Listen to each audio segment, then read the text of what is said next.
Oh wait, really? This is like one of those batteries. Hey,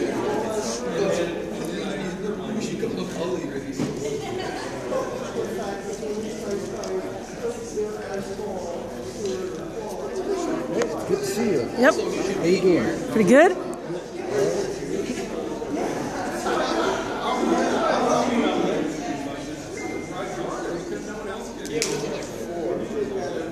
Good evening. This is Occupier Kaylin coming to you live from the campus of Drake University here in Des Moines, Iowa.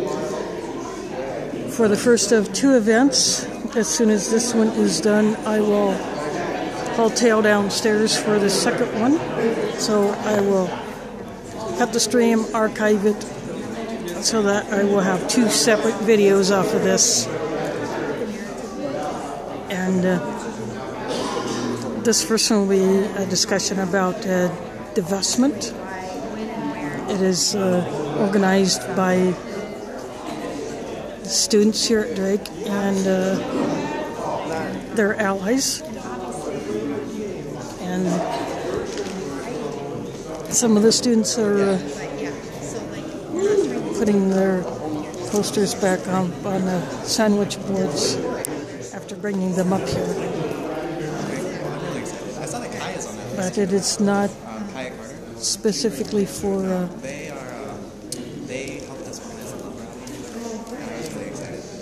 the divestment from Palestine, but this one of these says Guatemala, which has seen a lot of strife caused by an corporate intrusion. It's just one of many countries that have had their native peoples oppressed and their land stolen and destroyed for profit.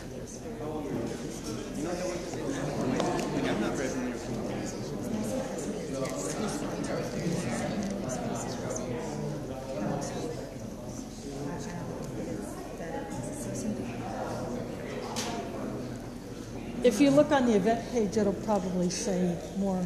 You just go to the Facebook event page for this. Yeah, you're losing your goods.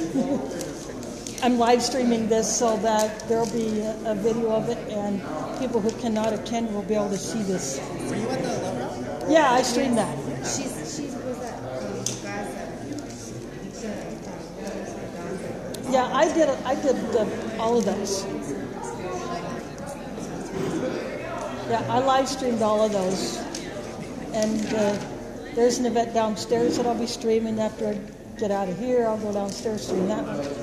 And then tomorrow, it's the Lakota Youth. Lakota Youth from the Pine Ridge Reservation? Yeah. Like talk about And, you know, the oil pipelines and, well, something in our favor is the fact that Obama vetoed the KXL. Yeah. But if the Senate overrides it, then the fight will really begin. But of course, we have to stop the backing before it goes across Iowa. We're actually, we were made aware of this event from our contacts in the No Bakken Coalition. Bakken. Yeah, Bakken. Okay. So, yeah, I'll be streaming that. Any Bakken event here in the city, I'll stream. And if it's outside of the city, I can only go if I can score a ride because I don't drive. And my bus pass will not get me out of the Des Moines area. Yeah, I wanted to go to a meeting in Ames, but I couldn't score a ride. Otherwise, I would have streamed that. I was just describing the stream that I was streamed previous events, and I'll be going downstairs to that other one. And so we are waiting for the other speakers and organizers to get here. And some of the people that are attending this event will be going downstairs to the Lakota Youth event. Lakota from the Pine Ridge Reservation are coming here along with their activist allies. So I will be streaming that. And then tomorrow is the drone protest at the National Guard base at the Des Moines Airport, starting at 5:30 p.m. Central. We had the die-in back in December, like getting involved in it. And then there will be It's really, a Friday evening, and then all day Saturday will be the Iowa Ag Summit protest. Well, this Friday evening will be a strategy session organizing and just talking about things. So if some things need to be kept on a down low, I will cut the audio on that. Otherwise, I'll be streaming that. But then all day Saturday, I will be at the fairgrounds. And the Bruce Restetter, the president of the Board of Regents, who is heavily invested in Big Ag, he owns a company that tried to do a land grab in Tanzania, which was a fail, fortunately. But he has invited a bunch of possible presidential candidates. No Democrats showed up, which is a good thing because his idea of agriculture is corporate ag.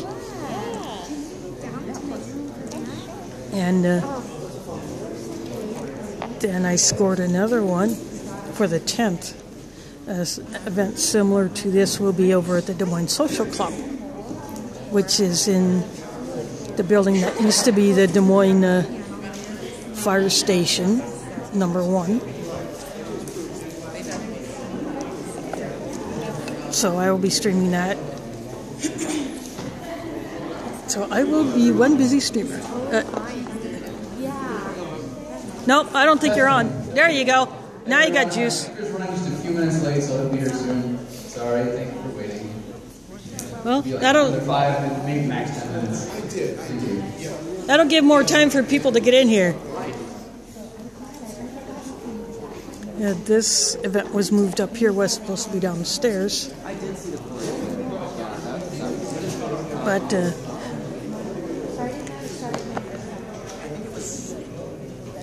there was a higher than anticipated turnout, so it got moved up here.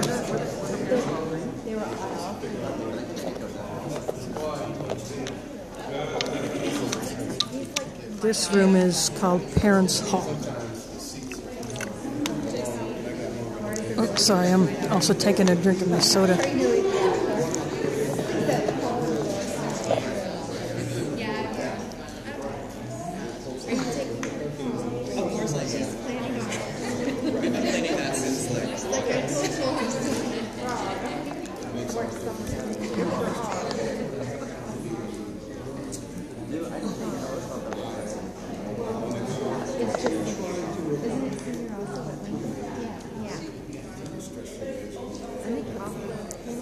And while we wait for the speaker to get here, I will tell you that I will check the chat frequently.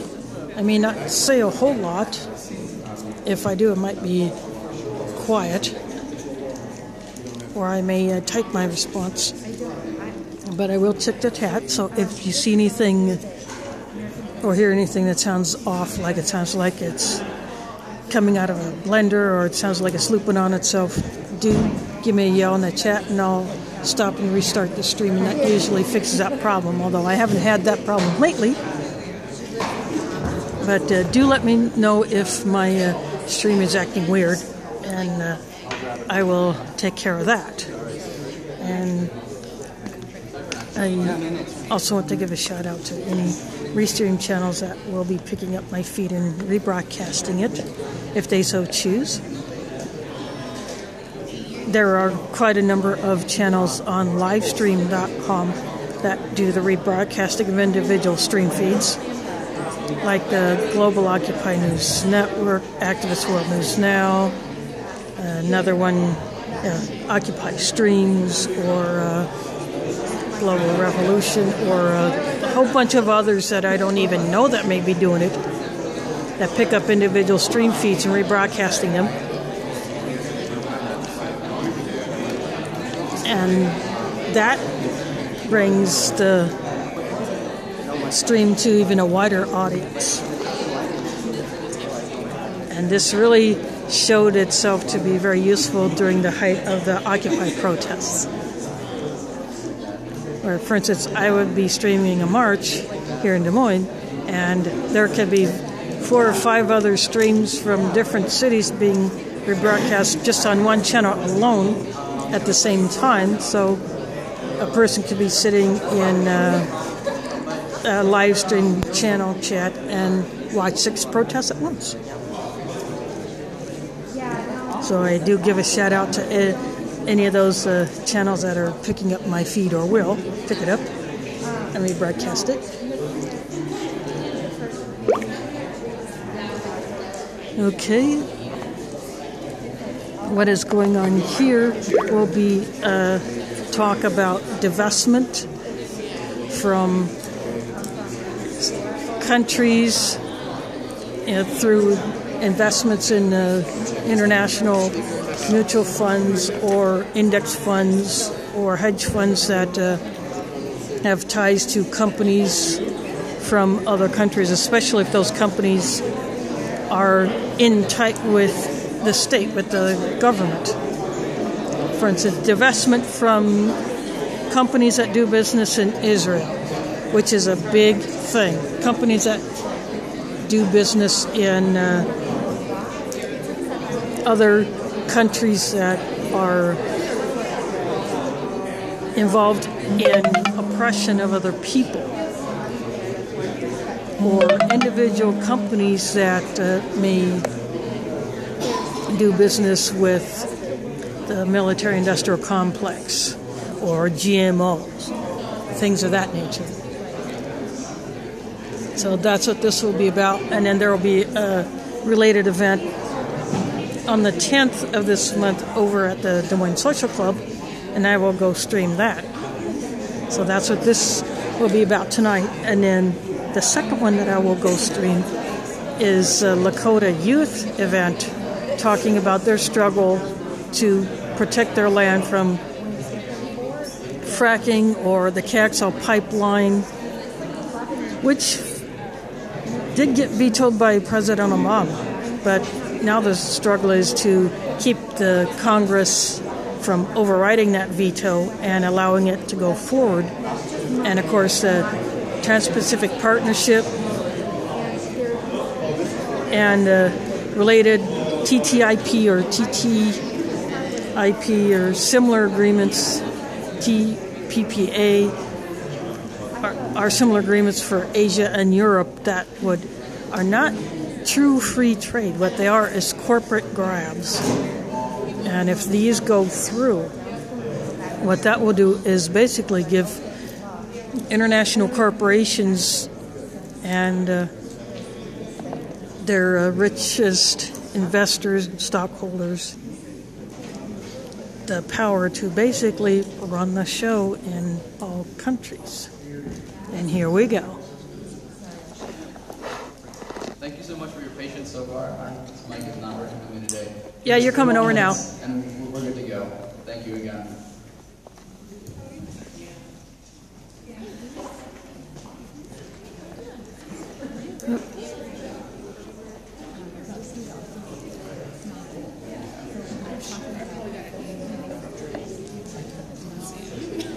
I see it on Facebook from my activist contacts, and like, oh yeah, I'm going to go stream it.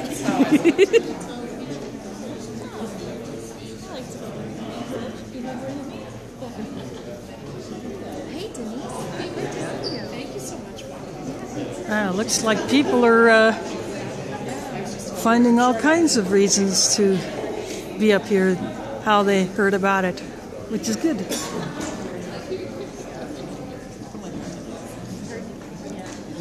It's hard to even open those emails.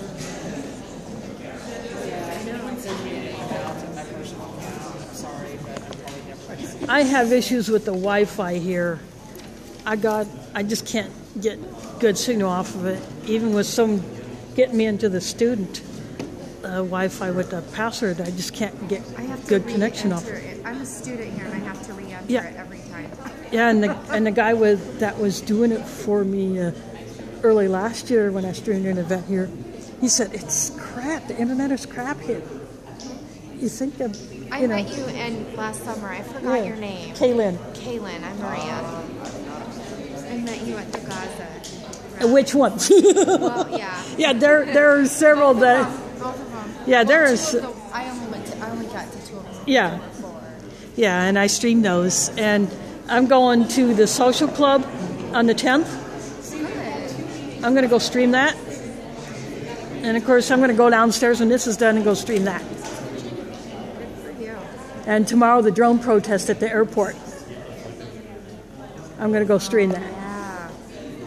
Yeah, AFSC and Catholic workers. Catholic Peace Ministry or whatever. Yep. They're Well, all Catholic good Peace ones. Ministry, Catholic workers. Yeah. Although some of them who would normally be doing it are out of state doing other things right now, but they'll be able to watch the video later.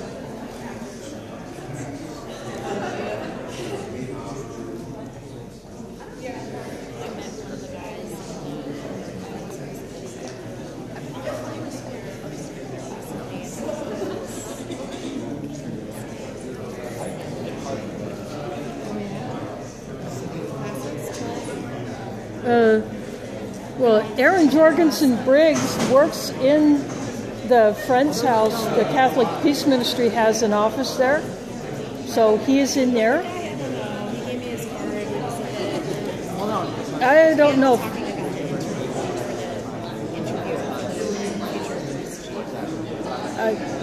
I don't know if Aaron would be in on that, but he is one who does go to the Friends House because that's where the Catholic Peace Ministry has its office.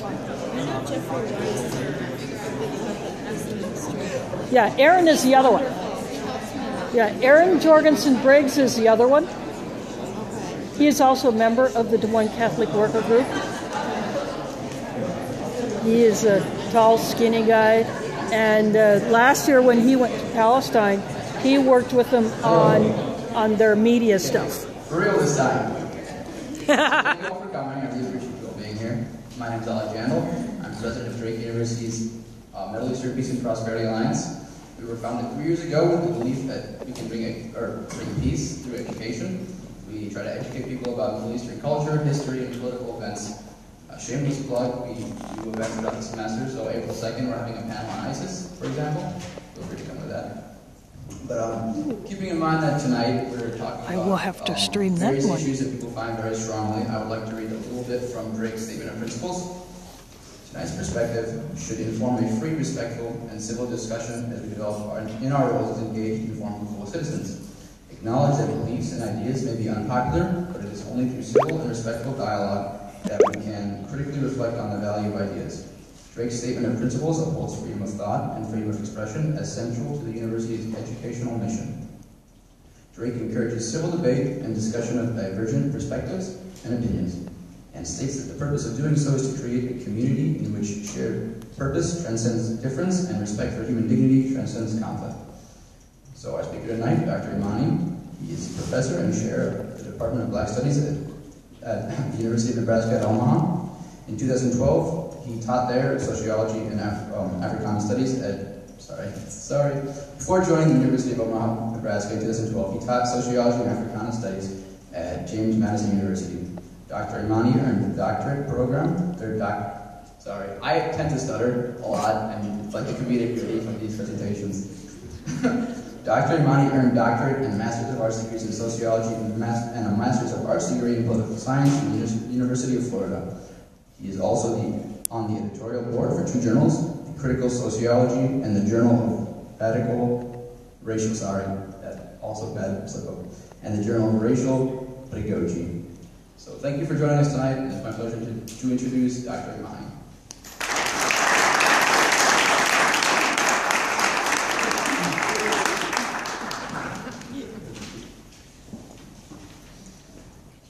Good evening. How's everybody doing? You might want to put the mic up a little bit, Okay. since you're a tall boy. All right. Is better? Yeah. Everybody hear me okay? Good evening. Good evening. It's my honor and my privilege to be here tonight to talk about a subject that I think is already on our hearts and minds because we all have that unique thing I call the virus of social justice activism. It's a condition that causes you to look empirically at the plight of other human beings, and strangely enough, to care about it. And to care about it so much that you're willing to devote unlimited hours and resources and energy working yourself and, of course, working with others to change those conditions. And I've often said that, we are also infected with this disease in such a way that we want to infect others and have them understand that it's important that they can. What I want to talk about tonight is this. We were working with the title from Ferguson to Palestine, and I probably could add any number of additional struggles for human justice to that equation. And we're really talking about how it is that we go about linking social issues. Sometimes we have our own particular issue that we're focused on, and we don't necessarily know how to build collaboration and coalition. Now, part of that is ourselves, and part of that is the system. So I really want to talk about the systemic impediments to collaboration tonight. What is the enemy that we face? That's very important, to understand the enemy that we face. And I do say it's an enemy. It's an enemy to humanity. And that enemy is, I like to say, a system of rationalization. It is a system for justifying the conditions of human beings. It does not care, per se, about the character of a particular group or a particular type of human being. It simply cares about how you go about justifying treating a human being as less than a human being. It is therefore at the core of every system of human oppression. Before I can oppress you, I must dehumanize you. Before I can dehumanize you, I must objectify you. And before I can objectify you, I must somehow convince you, as I convince myself, that you are not part of the great commonweal that we call humanity. Let me give you an example. This is an example that kind of starts this struggle for me. I'm a descendant of slaves. And when I say I'm a descendant of slaves, sometimes people use that term rather broadly, but I'm literally a descendant of slaves. My grandmother was a slave. My parents are actually older than you might imagine. They're in their mid-90s. And so that means that it's not, the past is not that far past for me. Slavery and the system of things associated with slavery are very much part of my own being. And that reality made me think about how it is that we managed to turn human beings into slaves. I was very concerned about that process. Because it involves more than simply saying, okay, you're a slave. It involves an entire process of rationalization. It begins first with what I call dichotomization. Dichotomization is where you separate parts of the human experience. You take some portion of the human experience and you say that that experience is so different, so unique, so deviant, that somehow it is not to be understood the same way that other human experiences are understood. We used to have a phrase that it's a black thing you wouldn't understand. Of course, my conclusion was if it's a human thing, it can be understood. In fact, if it's a human thing, it had better be understood. Because only by being understood can it be dealt with. Only by being understood can it be organized around. Only by being understood can it be changed. But that very phrase, it's kind of a black thing you wouldn't understand. It's a woman thing you wouldn't understand. It's a third world thing you wouldn't understand. It's a insert the blank thing you wouldn't understand. It's so removed from your reality. It's so far from you. It's so fundamentally different that you could not possibly encompass it in your own thinking. That, of course, is a trick of the system. Because if you buy that, then you don't bother. You don't go any further. The activism stops. After dichotomizing the phenomenon, next you have objectification. Objectification is a process where you turn a human being into an object. It's important to understand that the slave was not a person, it was a thing. And notice I use that term, it, not because I believe that those who were enslaved are its, but I'm using it because I'm talking about the way in which the system apprehended them. It was a thing. In the South, when I grew up, you would read newspaper articles and it would say, I saw a black. Not a black person even. I saw a black, suggesting, again, objectification. Before you can oppress something, you must objectify it. Because if you're confronting a human being, there is something about your own humanity that suggests to you that it deserves empathy and sympathy. This person somehow deserves to be treated as a person. But once you can convert the person into an object, well, then it's a different story. Like, for example, how many of you right now have a toaster? Raise your hand if you have a toaster. Okay, that's good. Okay. So we still have toasters. Now, how many of you are deeply concerned? I just want to let you know, right now your toaster's alone. It is. I mean, you're not there, and the toaster is sitting there. And how many of you are deeply concerned about the trauma that your toaster may be experiencing as a result of your absence? Right? I'm sure you're deeply concerned. Now, of course, I'm making light of something, but I'm suggesting that no, you aren't concerned about the absence of your toaster because the toaster is a thing. In fact, it only exists in order to provide a benefit to you. It makes your toast. It is something that has a use value, a utility to you. It has no meaning beyond the meaning that you attach to it. Okay? It is waiting to be defined in terms of its use to you. Now that's fine for a toaster. But what happens when you begin to treat human beings the same way? What happens as we transform human beings into collateral damage? It took me a long time to figure out that collateral damage meant people dying. And my emotional reaction, my spiritual reaction, my social reaction, my political reaction to people dying is a lot different than collateral damage was recorded. I went on a search. I want to tell you about this search, and maybe some of you have been on this search. I went on a search to find the third world. And I looked around and I found the earth. It was one planet, and it was the same planet. And I looked around, and I really gave this a serious empirical investigation. And despite all of my best efforts, I concluded that there's actually one planet. And that everyone who is human is on this one planet. And so that third world didn't exist anywhere except in cognition.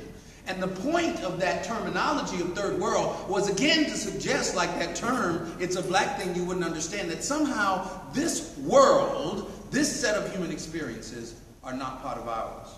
But if you actually study the system, I'm a sociologist among other things by training, you learn that everything that happens in one part of the world is interdependently connected to everything else in another part of the world. And so this objectification causes people to be treated as objects. And we don't worry about what happens to objects either. I listen to stories of the at-risk child. Of course, the at-risk child is a child that has been placed at risk. The endangered species is a species that has been endangered by something or someone, some institution. And so we have a whole series of words and phrases that the media, that the system uses to objectify phenomena. And once we've objectified someone's experience, we no longer see them as human. And we no longer have the capacity to embrace them with sympathy and empathy. And after objectification, we then have commodification. The system is a global system of plutocratic capitalism. It is based on the accumulation of material wealth. It will trade human lives turned into objects for financial gain, for material gain. The material gain can be money, the material gain can be physical land assets, the material gain can be any number of things that can be traded for value in the society. The purpose of objectification is to make us accept the transaction. Once the slave became an object, and once sympathy and empathy and human compassion could be removed, then indeed You could simply buy and sell this thing called a slave. You could buy and sell their children. You could buy and sell their sexuality. You could buy and sell their labor. All without something as complex as a conscience. That system of rationalization, which was present in slavery, which was present in indentured servitude, which was present in apartheid, which is present in Palestine, which is present in Ferguson, is still going. The times have changed. The geographies have changed. The individuals have changed. But the system of rationality remains. In Ferguson, for example, you find that the body of the black male remains an object. As Darrell Wilson said, I saw a demon. The demon had to be purged. In the case of Trayvon Martin, I saw a danger, I saw a threat. The threat thing had to be purged. And of course, when dealing with an object, in contrast to dealing with a human being, the elimination of the threat becomes the primary focus. In the case of human life, quite often that ends in death. We have to destroy it. As long as it lives, as long as it breathes, as long as it is a threat to our cognitive conception of what is normal and what is right and what is moral and what is ethical, it must be dealt. It doesn't belong. It is alien. Perhaps you've heard that term. Also applied to human beings. Also for the same purpose. To commodify and objectify them. Human beings move from one place to another and they turn into aliens. Aliens, of course, when I was a kid, aliens meant from another planet. But what's interesting is that the aliens that I hear people talking about are not from another planet, but they're from this planet. And they're from a geography not far from this one. And in fact, the lands that the majority of them are entering in are lands historically owned by the same piece of geography from whence they come. Very interesting how they become aliens. In Palestine, a state is created as a result of colonial power. Not by vote, not by democratic process, but by colonial power. Unjust, illegitimate colonial power.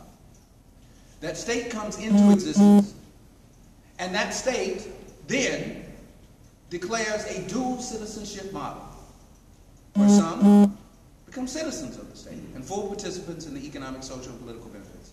Others become second-class citizens or non-citizens at all, in fact, refugees. As a result of that situation, they are objectified. A people without a land, a people without social standing, a people without economic resources, a people forced to exist in a land of plenty on the margins, much like those in Ferguson, much like those in the American South, much like those on the reservations, all objectified. Somehow we see them, yet we do not see them. This is the link with the struggle. The same rationale.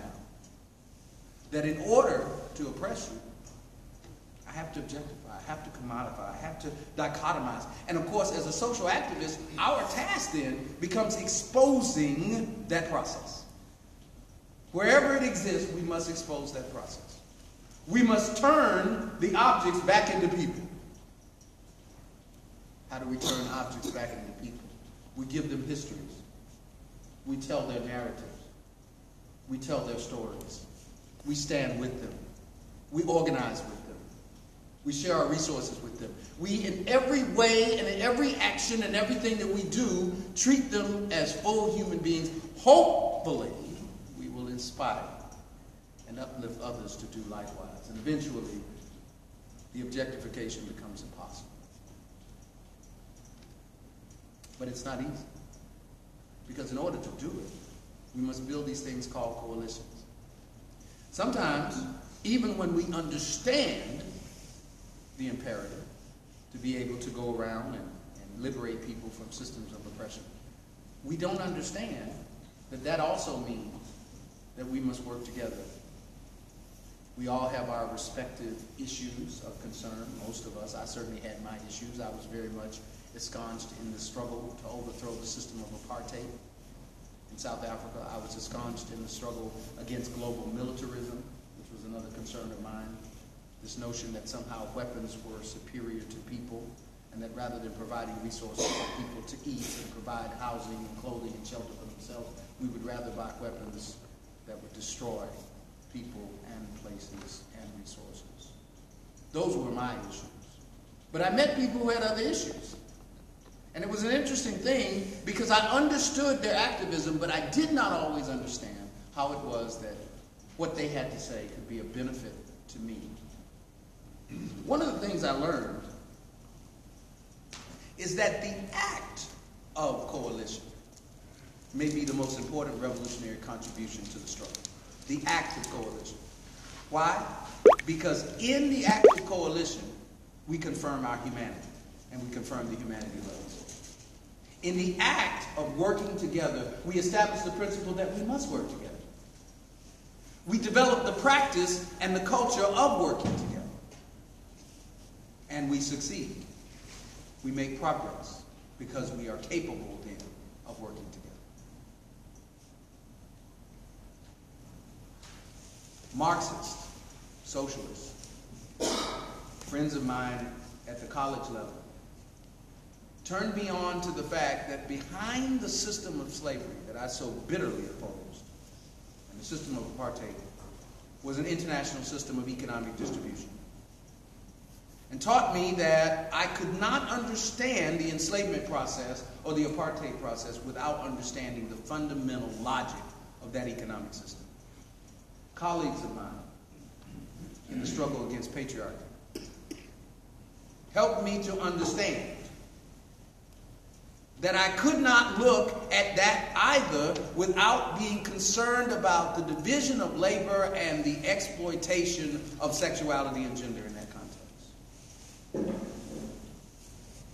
Those who were involved in the prison industrial complex reminded me that even those who were not present in the citizenry but objectified by the system as criminals were also part of that picture. The reason I was able to develop this larger perspective was that I learned from my colleagues in collaboration. The system is afraid of collaboration because we are more powerful together than apart.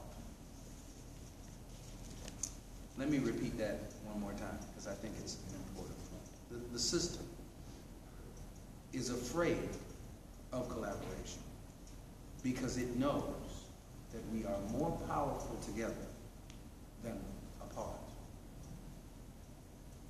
Therefore, the system will come up with reasons for us not to come together. And those reasons are the same as the reasons for oppression in the first place. Right? You cannot connect with them, whoever the them is, because they, this other group, is different. They're different than you. They have different experience. They got different issues. Obviously, you wouldn't be able to understand. You can't deal with that. To the extent that we accept that rationale, the system is able to marginalize us and separate us. I was extremely impressed, for example, when people with great social consciousness in Palestine, having received information on what activists were undergoing in Ferguson, sent some guides on how you survive gas, poison gas. Now this seems kind of a minor thing, but it's actually extremely significant. It shows a social consciousness that, somehow the using of gas, right? Because you don't send that unless you have experience with gas, and the Palestinians have quite a few experiences of gas being used by police and military forces against them. And so having that, seeing that, they're like, oh, we recognize that in our empirical experience, and we can share that information. And of course, the people who were in receipt of that in Ferguson clearly understood that there was something to be said then about the use of police and militarization to oppose human rights everywhere. Martin Luther King said once, injustice anywhere is a threat to justice everywhere. I've often wondered as activists, do we truly understand that? Do we truly understand that? And has that permeated our practices as activists, as people? Before we are activists, we are human beings. And we must avoid our own objectification as activists. I'm a Pan-African activist. That's fine. That's my primary concern. But I'm a human first. And therefore, out of that Pan-African activist experience, I can, by analogy, I can, by experience, relate to the experiences of all those who similarly suffer. And I am made stronger every single time I step to the podium and I speak out for human dignity. Because as long as human dignity is objectified and commodified and dichotomized and separated in this way, such that it is oppressed, all human dignity is oppressed. I'm reminded of the Lutheran pastor in Nazi Germany who wrote a rather famous poem. And the gist of the poem was, they came for the Jews. I wasn't Jewish, so I wasn't really pressed about that. That's not his language, that's my language. No big deal. And he said, well, you know, they came for, and he goes through a series of social groups in Germany. They came for this group, they came for that group. I wasn't part of that group. And he closes with, and then they came for me. And of course, the upshot is that there was no one to speak for me because I had not spoken for others. We must be critically aware that regardless of what your struggle is, the system is coming for you. If you are trying to deconstruct any part of the oppressive dynamic of the system, it is coming for you. If you studied the 1960s, there was a program called COINTELPRO. How many of you know about COINTELPRO? Every activist should study COINTELPRO. It is vital. Because COINTELPRO was the system of the state and the private sector moving against activists. And the interesting thing about that move was that it was very non-discriminatory. It was an equal opportunity exploiter. And it made the argument that any change in the social structure, any progressive idea, was a threat to the entire life of the structure. So we got to go after everybody. And they did. The American Indian Movement, they did. Students for a Democratic Society, they did. The Black Panthers, they did. Martin Luther King, they did. They didn't care if you were progressive, reform, revolutionary. If you wanted to make a change in the objectification of human beings, you were the enemy. I regret to inform you that that system is still in place.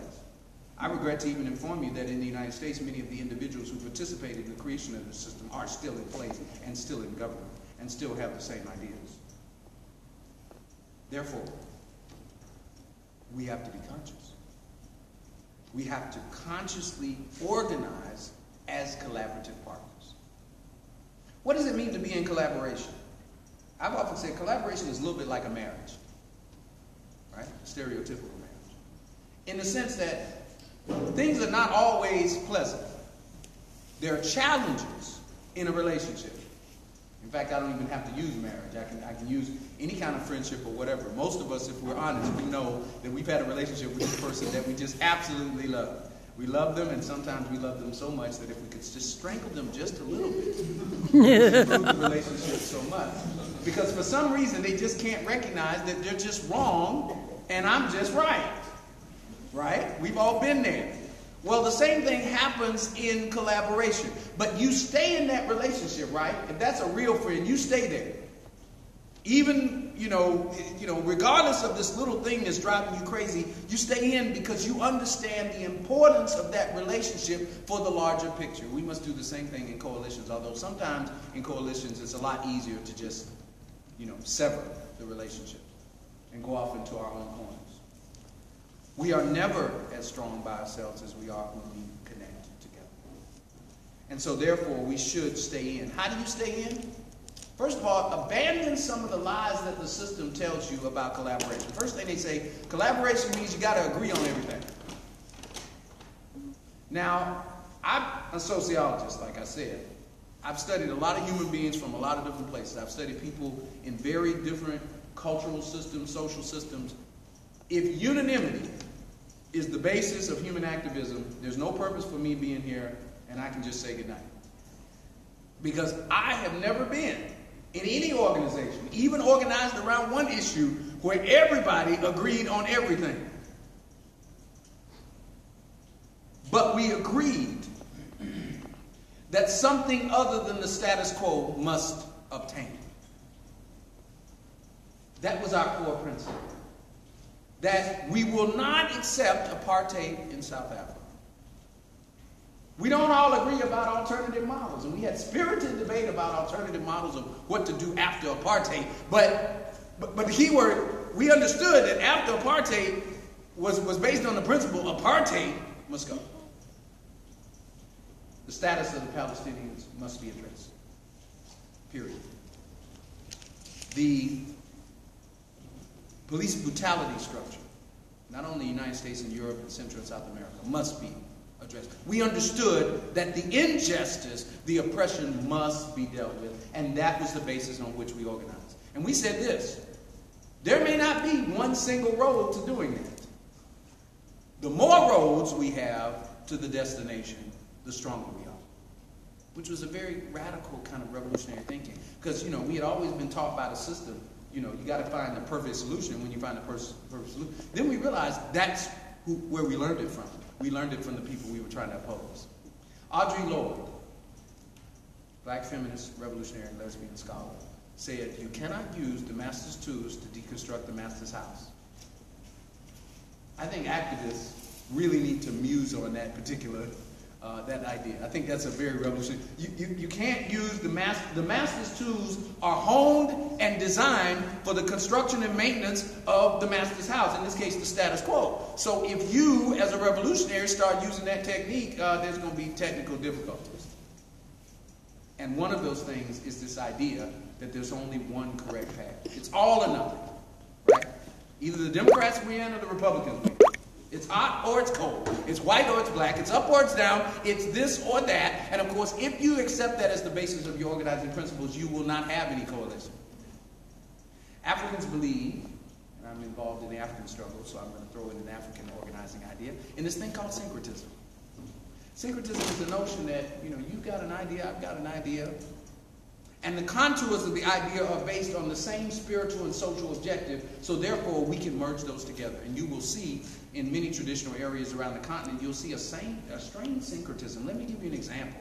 There's a small group that's in the area today in this country called Zaire, which they had traditional practices. Christianity came in from the missionaries, and then you had Islamic influence that came in from neighboring countries. So what you have is you have a group of people, traditional people, who dress in an Orthodox Jewish way, who carry out a lot of what you can recognize as Islamic rituals, and also observe their traditional spirituality.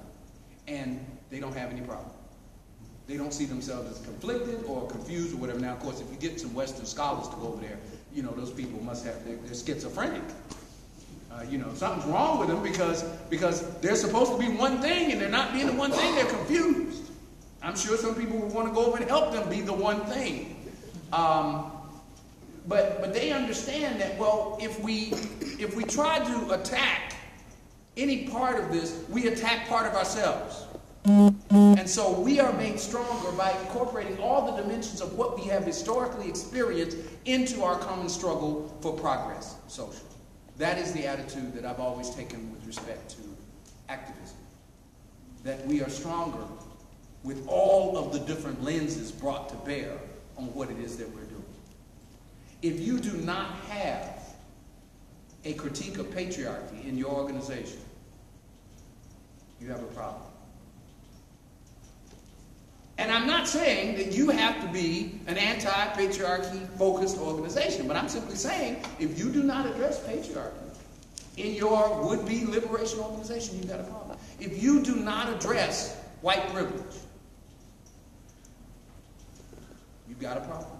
You can't discuss it, you can't deal with it, you've got a problem. Because that void is going to be a tremendous, it's going to be the tool that is going to prevent coalition, it's the tool that's going to prevent collaboration, it's the tool that's going to be divisive, and it's going to be the thing that's going to cause the system to be able to manipulate you. That was the tool in COINTELPRO. Divide and conquer. And the conquering element was the uncritiqued element inside the organization. What was the one thing that you couldn't talk about within this particular organization? That was the thing that the FBI, that was the thing that the CIA, that was the thing that the Defense Department and other agencies went after. And they went after it with great success. Being concerned, being global.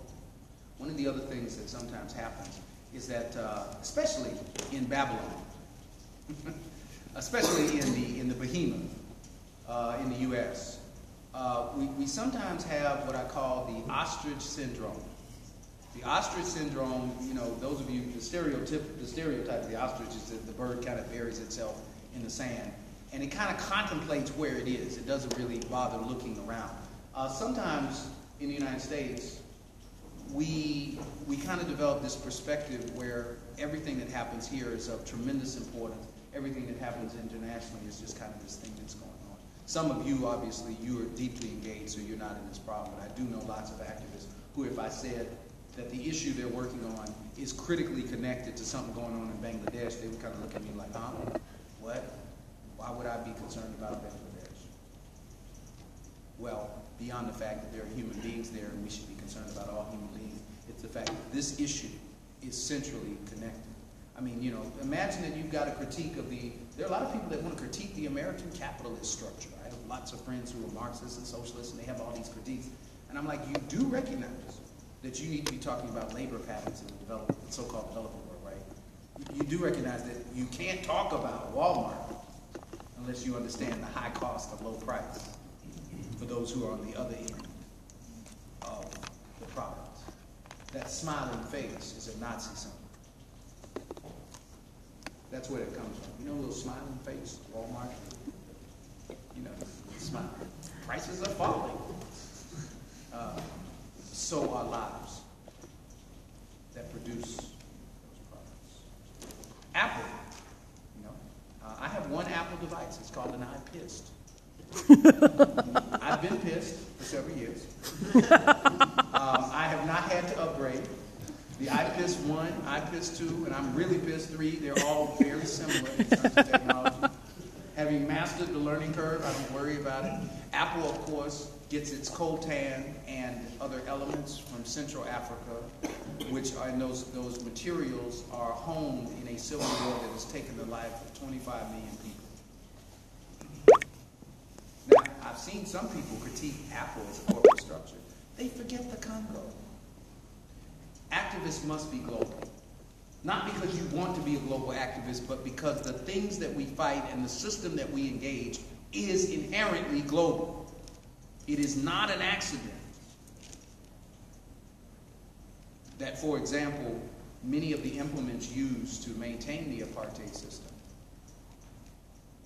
were instruments that were being produced by U.S. and British factories, and that later on, the Israeli state was to use some of those same implements, psychological, social, and political, in its own prosecution or dealing with the Palestinian case.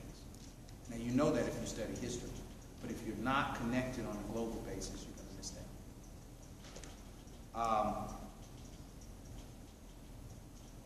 We sometimes, as activists, kind of scoff at spirituality. And I understand that, because sometimes spirituality gets tied to religious institutions of power, and those institutions can be quite oppressive. I'm an ordained minister. I'm very well aware of it. I'm aware of the exploitive aspect of organized religious and spiritual institutions. But I believe activism ultimately must, however, involve a spiritual component to the extent that we recognize the existential spiritual value of every human being, even those with whom we disagree. That's the interesting thing about social activism. We actually have to save the people we're fighting against. Now, I say that because if you're not prepared to save the people you're fighting against, then you really need to do some critique. There's got to be some more work inside your organization. Because if you destroy human life, you destroy what other people create, you objectify them as the enemy, then you're doing the same thing. you end up becoming the reverse fascist, I guess. You know, in a sense, you take that same commodifying, objectifying, and that's the enemy. I've seen the American political process do that, right? You have some Democrats. Republicans, of course, are demons. We all know that. They're all dumb, right? They all, you know, and I've seen the reverse, right? The Republicans, all Democrats are, you know, wanting to turn murderers loose in your neighborhood and spin the government into bankruptcy. And so my point is, that discourse is why you have, you know, virtually non-response from that entire political process. Do we do that in terms of our activist communities? Right? Or do we introduce to the system a brand new rhetoric of inclusion? We're the only ones qualified to do it. If we want the system to be inclusive, we have to demonstrate it.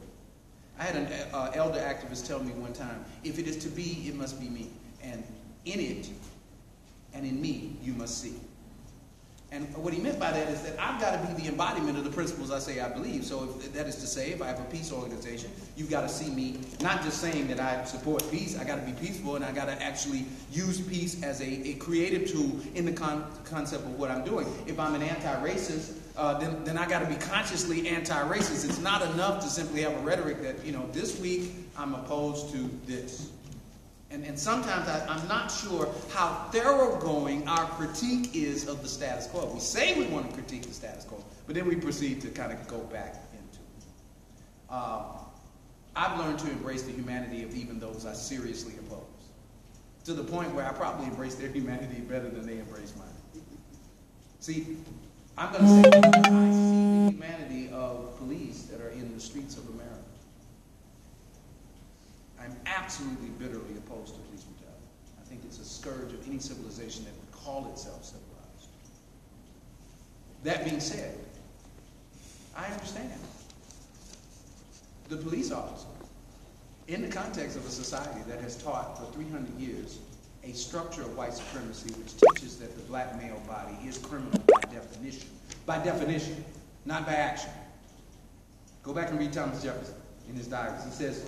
He says that the black male, this is in the 1700s, is inherently criminal. So that means when you see him, you're looking at a criminal. They even did some sociological studies, and they found that they asked sheriffs and police, other officers, they said, what's your ideal profile of a criminal? Notice they didn't say what kind of criminal. They didn't say what age. They just said, what is your profile? And needless to say, surprise, surprise, their profile was an African-American male or black male, 18 to 25. So before you get to Trayvon, before you get to Oscar Grant, before you get to any of these people, you've already got this existential construction. I know what it means to be a law enforcement officer in that context. I know what it means to be a law enforcement officer in a context where you are to serve and protect, and serve and protect means protect property, and property means to protect it against those who have no property. And of course, African people, Hispanic people, Latino people, indigenous people are quite often the ones without property. So I know what it means to, in a sense, begin in this kind of adversarial relationship. And I am as interested in working on their mentality and changing the way in which they see the world as I am with those who I call my allies. I tell people, I have no enemies. I have endless potential allies. And the question is, how do I affect the conversion process? And the conversion process is connected to collaboration. It's connected to coalition. The more I work according to the principles that I say I believe, the more I'm able to transform the realities that I want to transform. The distance from Palestine to Ferguson is great geographically.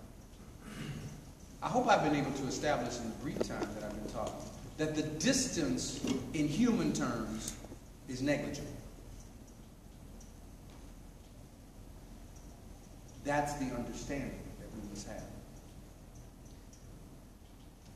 We must be vocal when people are suffering. We must be courageous. Because by the way, being vocal requires a certain degree of courage. Because speaking out for causes of human justice in the context of a system, media, government, law enforcement, educational, and others, which are designed to maintain the status quo, is a courageous act. It's something that requires a great deal of courage and a great deal of sacrifice.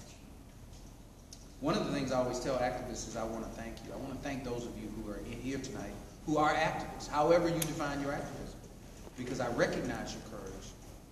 I recognize your struggle. I recognize your willingness. And because you are willing and courageous, I'm able to do what I do. And I hope I can facilitate you being able to move forward with your struggle. I hope my thoughts have been of use. And I'd like to take this opportunity to let you talk to me about issues under your concern, particular problems that you might have, anything that I can do to help. And I want to thank you again for sharing with me your most precious resource, which is time. That's the greatest thing about social justice, because we're sharing our lifetime. And sharing your lifetime is an act of love. And everything about social justice activism is an act of love. Thank you.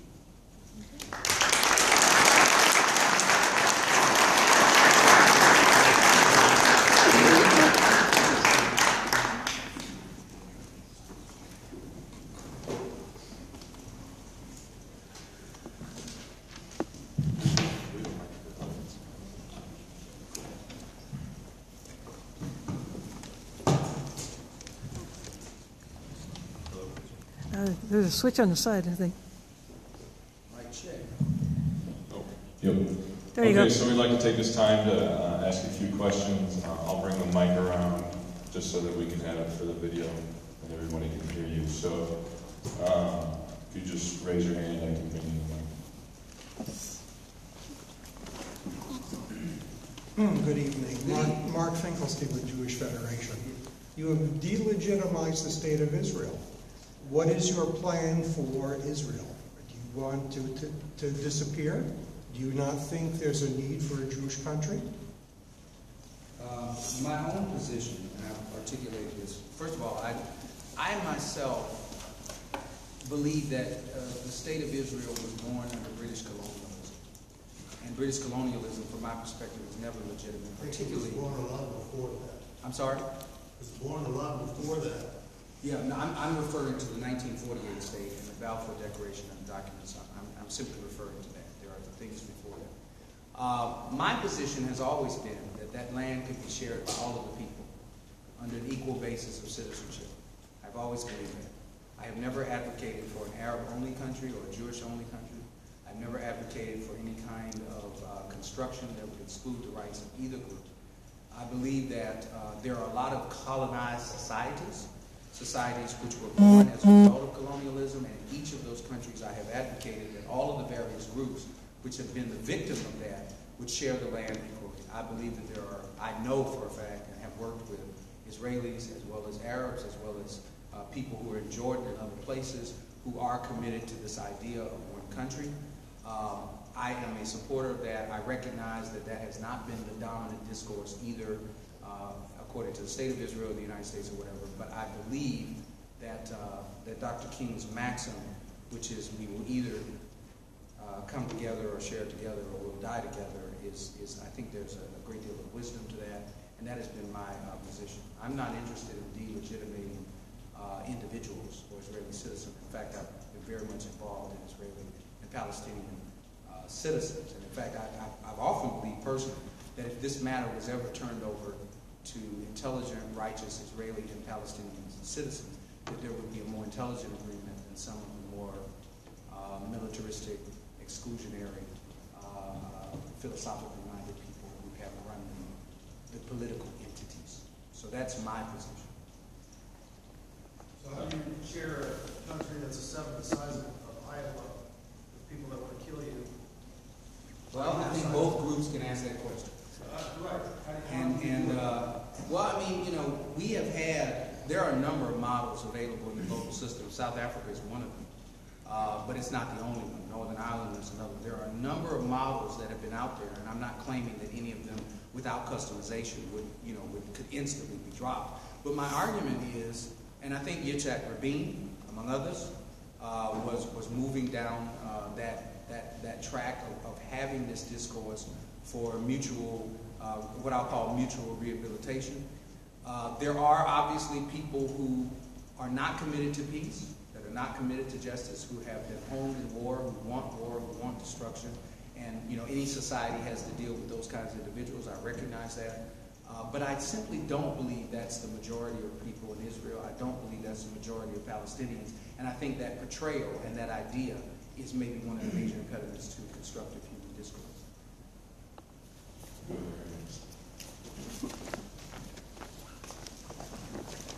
Good evening, Doctor. My name is Cole Rabine. I'm one of the founding members of the Des Moines Student Activism Network. So I was just wondering, you made the distinction between people and institutions there at the end of your speech, and I'm hoping you can help me understand the difference between seeing a police officer as a person and what makes the institution of police what it is. Does that make sense? Yeah. Okay. Very important point. If you go back and study the history of policing in this country, if you go back way back to the colonial period, there wasn't much in the way of what we call the modern police structure. In fact, if you go back to the Second Amendment, you'll know one of the reasons we discussed that is the notion of defense was kind of in the hands of the individual citizen or groups of citizens or state militias and so forth. Most of the police structures that we now know were born at the end of slavery. And that's not an insignificant fact, because it was connected to a discourse which said that there was a certain group of people around who were inherently criminal and lawless, and that if you did not regulate them in their proper places, they would destroy civilization. So from the very beginning, most of the modern police structures that we had, especially the sheriff's departments in the South, which are kind of the early ones, and we later elaborated that, were predicated on the notion of policing those who were uncivil. There were people among us that could not govern themselves, and so they had to be policed. In fact, there's a number of books back during that time called The Policing of Black People, that policing meant policing. And of course it expands as time goes on. We're going to police indigenous people. We're going to police immigrants. We're going to police young people sometimes. But the very notion of policing wasn't about safety and protection, which is, I think, a totally different discourse, but it was about protecting those who had resources and assets and power from those who were seen as existentially a threat to that. And so that's an institution. When you become a police officer, you can be as individually committed to law and order and justice and fairness as you want to be. You come up against that institutional context. Officers talk about this. I'm not unique in this. Officers will talk about this duplicity of being personally committed to justice and so forth, but then being in an institution where they often have to act and respond to things in a way that they probably would not otherwise in order to maintain the integrity of that system. And so I'm cognizant. Same thing for the military, right? I'm one of those people, I respect the soldier, I detest the war. And I've never confused those things. Just as I've never confused people who say, well, you Americans did this. No, I didn't do that. I'm real conscious about not confusing myself with the state. I am not the state. The soldier is not the military. The police officer is not the institution. And my critique and my attack is against the institution because I believe the people, because I believe existentially in the value of a human being. I believe that people can be saved if we change the nature of the institution. It's the institution I want to go after. Now, does that mean that you won't have to confront individuals who want to protect the institution? Certainly you will. But my notion is that the majority is always in favor of constructive change. If you ask any police officer in America, except for a few psychopaths, if you ask them, would they like to be able to do their policing in an environment where they feel safe, where the community respects them, where there's law and order, and where maybe, in fact, they aren't frequently needed so often to have to intervene? Almost all of them will say yes. That's the common ground I'm talking about, which can get lost if it becomes a battle between, me versus police or me versus, it's me versus evil. And the evil are the actions and the constructions of the institution which force people to act in an anti-human manner.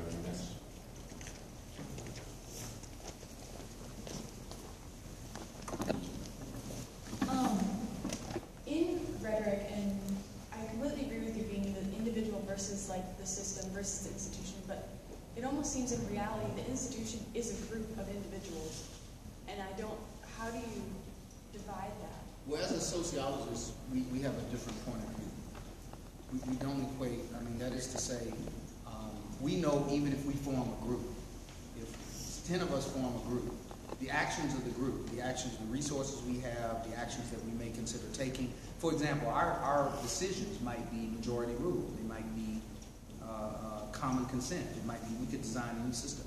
What comes out of that is simply not the same as what would come out if we just had a conversation and did that. So the more you formalize an institution, the more the institution creates its own standard operating procedures, it develops a legitimacy apart from the individual. That's why you can remove all the individuals. I told people this. There were some crazy people. At least I think they're crazy. When I say crazy, I don't mean mentally deluded. I mean crazy in the sense that they haven't understood how their logic doesn't work. There were people who were like, okay, we're going to start shooting police officers. Okay? That was their response to the situation. Now, besides the sympathy and empathy and ethical aspect of shooting people, there's also the fact that, okay, if you did that, there'll be a new group of police. They'll just replace. You aren't going to deconstruct the institution by attacking individuals. There's a fundamental. The institution is an organization with standard operating procedures, constitutional policies, systems of support, constituencies, resources. Those things exist independent of the individuals. The individuals access those things. They are trained to operate within those things. They protect those things. But as those things are re-articulated and reconstructed, things can change. Governments have been reconstructed. Every human institution that I can think of, I can give you an example where the institution has changed. And the change of the institution also, in many cases, changed the individuals. I hate to use the, work that apartheid example, but I can tell you that there were some very serious things that happened on an individual level with respect to South Africa that were only made possible because of the deconstruction of large institutional structures that were designed to keep people apart, designed to keep a rhetoric of hate, mutual hatred, and white supremacy, and so forth and so on. Does that mean it's a perfect scenario? Does it mean that there's no struggles to be had? Certainly not.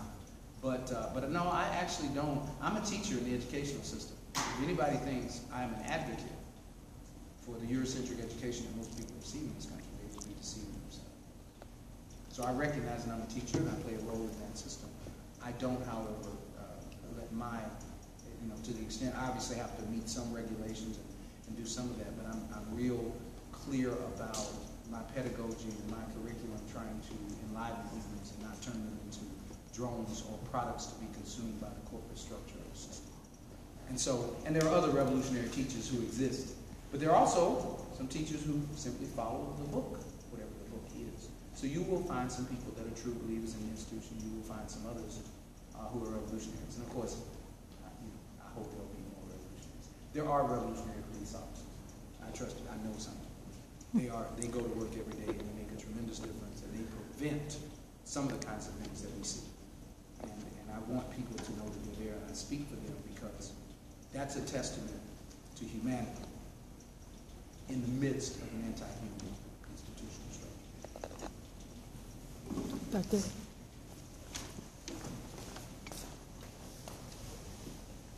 You mentioned a little bit about COINTELPRO and how the state really attacks activist groups. I've been a part of some activist groups where distrust and paranoia has completely ruined what we were trying to do. Can you maybe talk about some strategies or tactics to avoid that? Transparency. I have always been, and one of the things that I studied when I looked at the 60s was that certainly in the Pan-African movement, a lot of the organizations valued secrecy. Now, secrecy has a place, but they valued a kind of pervasive secrecy. Well, secrecy is a double-edged sword. Because even if it insulates you from the system, which was really the motive, it also insulates your people from knowing what the heck you're doing. And that sets you up for the system characterizing what it is that you're doing. Black Panthers are a great example. The Panthers had tremendous secrecy around some of their activities. Now, what were their activities? Oh, things like breakfast programs and teaching people how to read and write, and a lot of stuff around the breakfast program stuff, top secret. Well, what that did was the masses of the people, unless you were directly involved in the Panthers, like I was, as a Junior Panther, unless you were directly involved, you didn't know what they were doing. And remember, all you got is the pictures of people with guns. So I remember the government, the FBI put out these reports, Panthers don't like white people. White people were the largest funders the Panthers ever had. Leonard Bernstein. If any of you have any questions, please put them in the chat. And if there's any time left, I will try to ask. And so the secrecy ends up Sorry, working I'm not against able you because it to allows them type. to create a narrative. For some And reason, then, I cannot so some people, send the Panthers are a through violent text. organization who wanted to shoot white people and never did it. I mean, that for some people, that's Malcolm X, and I could go on 1,000 examples where if you don't control the narrative. My notion, one of the things I've always done in my organization is, unless secrecy is absolutely necessary, and it's very few things, when you're doing social justice work, transparency. Be transparent. If the system takes me away today, it will take me away for what I said openly. And my people will know that I was taken away. And they will know, nobody will be able to say, oh, well, he said this, that, and the other. Because they're going to have the tape. I put out tapes of everything. I write down everything.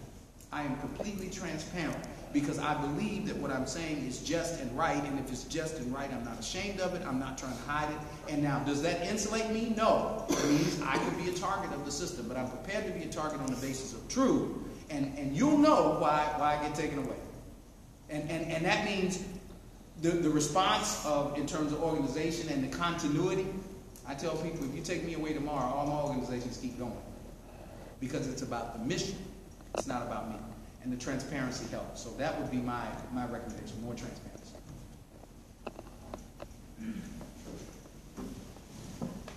Following up on that question, I guess for instance, our Students for Justice in Palestine movement across the United States, we've grown drastically in the last 5 years. We have almost 300 chapters across the United States.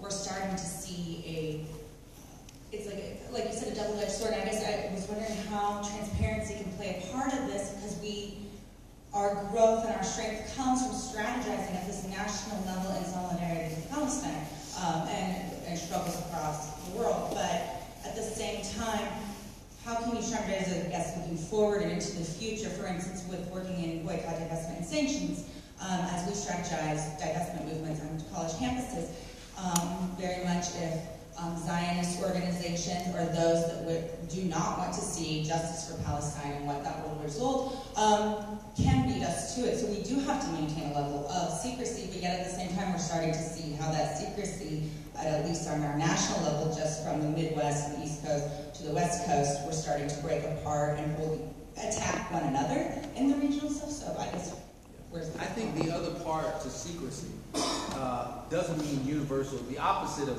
you might say the opposite of secrecy is not universal access to information. I learned when I was a Junior Panther, information on a need-to-know basis. Now, what does that mean? That's not mass secrecy. It's I have the information in my organizations I need to do what I need to do to execute my responsibilities. I do not spend my time becoming an expert on every piece of information in the organization. Because the minute I get that access to information, I become responsible for all of that. I become a potential weak link. I could be questioned on things. So, for example, I don't manage financial matters. I stay away from anything with financial matters. There are too many organizations where somebody's the mail carrier. And the mail carrier knows everything about the finance. Why is the mail carrier dealing with financial stuff? That's a vulnerability that's unnecessary. Not for secrecy, but just the fact that you don't need that information. So I think also that if there's strategic planning of a particular, of a mass character, certainly you can communicate that. But if there's strategic planning of a particular thing and there's a number of people who are going to plan that activity, then that information can be theirs. Because, and no one else necessarily needs that information because that's not central to their responsibilities. So I combine transparency with this notion. And I include myself, by the way. This is not a rank thing. I include myself. I don't want to know everything about everything. I want to know the things I need to execute my responsibilities in the organization. I think sometimes, that's the other part of too much secrecy is just got to tell everything. I mean, I think sometimes one of the things I learned is that the media is not your friend. The media in the United States is controlled. It is almost false. 4 individuals control almost all of the media outlets in the United States. There is no free media and has not been for for the last 75 years. The problem, many activists act like it is. And they're like, okay, we're going to have this rally and we're going to go tell the media. Why don't you just stop at Homeland Security? On your way, I mean, there's no need to go to CNN, just go direct. You know, and that's what I mean. And why do you really, do you need to know? First of all, if you're trying to reach the people, CNN is not the way to reach the people. Okay, if you don't know that, you're already in trouble. But the other part is that, you know, is that information that needs to be known at that level? No. So a lot of times we get in trouble because, you know, and Elijah Muhammad told Malcolm X one of their conflicts had to do with the media. And once Malcolm X became the national representative for the Nation of Islam, he loved the cameras. Malcolm was good at the cameras. He loved the one-liners. And of course, those one-liners led to the conflict between him and Elijah, which ultimately allowed the FBI to be able to attack both. You know, those cameras are intoxicating because you want these one-liners. For example, we have rotating spokespersons. You don't know who the spokesperson for our organization is. We don't even have it could be anybody. You know, it'll be the postman. Tomorrow it's the cook. I mean, you know, because it's not, we are focused on the mission, not the personalities. And I think sometimes, you know, we get really caught up in, I'll be the president. I'll be the treasurer. We have functional titles. You know, we have a gopher. What is that person's job? Go for stuff. Go get stuff. And I mean, you know, and we do that on purpose because the idea is that you don't want, you know, titles become targets. Titles become systemic targets. Titles become institutional structures, going back to the issue we raised earlier, and that starts to, it messes with your agility. You become rigid because then it's like, well, I'm the treasurer and I'm the only one that can do it. You know, and so I think you have to be revolutionary about the way you set up your revolutionary organization. I think sometimes we're not as revolutionary about the way we structure the organization as we are about our mission. So that would be my suggestion. Information on a need-to-know basis. If I don't need to know, don't tell me. Yes, ma'am. Okay, all right here. This will be the last question tonight. Okay. As you can tell, I'm live streaming. Where do you see the independent media types, such as what I'm doing, or the independent bloggers? Where do you see their role, and how to best utilize that kind of media to get the information out that you want out, so that you can attract more people to what you want to do? I think it's absolutely vital that every organization that's involved in social justice activism have a press/media, whatever they want to call it. And they have to create their own narratives. If you do not create a narrative will be created for you. And the narrative that is created for you will more than likely not be in your interest. It will be in the interest of the corporate plutocracy, because that's what media is in this society. So that means your own. If you're going to take a lot of pictures, get a cameraman or camerawoman. If you want to document, you know, I recommend the documentary format. You know, get you a camera. If you blog, get blog. If you do social media, do social media. But do not have a media relations department whose job is to go to the local newspaper, which is controlled by the mayor, who's the guy that you need to fight to try to change the bill. Okay, and sometimes we get in those things. So I believe that independent media is an absolute requirement in a society where the media is, to some extent, directly connected and is a mouthpiece for the system. And by the way, you've been told that CNN and Fox are kind of opposites. Yeah, it's a right. Scam. The stockholders for CNN, many of them are also stockholders in Fox. Do not get scammed with that. I know people who watch CNN and Fox, and I said, you watch 2 channels. I think of the Bruce Springsteen song, 57 channels, nothing on. That's the way I describe the media. You've got, you know, corporate media 1, corporate media 2. You have to read independent media. You have to create independent media. And if we all did that, imagine the kind of, if we had social justice news agency, and we pooled all of the footage and the blogs and all the things, and then we would have our own kind of social network or media network that can make a difference in these issues of social change. And I think we could go a lot further in that direction. and we haven't. For some reason, I still find a lot of activist organizations that call up the local newspaper, call up the local TV station, call up CNN or whatever, and then get frustrated because half of the time they don't come. And if they do come, they interview somebody who's not in your organization, who doesn't like you, and that becomes the soundbite on the evening news, and nobody seems to know what's wrong. I think you have to control your narrative. Just like you know to control your finance, you know to control your training, your personnel, you got to control your narrative. In fact, that might be the most important thing, because your narrative is really going to be the thing that presumably is going to inspire people and motivate them to want to join and unite with your cause. All right, well, thank you all for coming tonight. Let's hear a round of applause.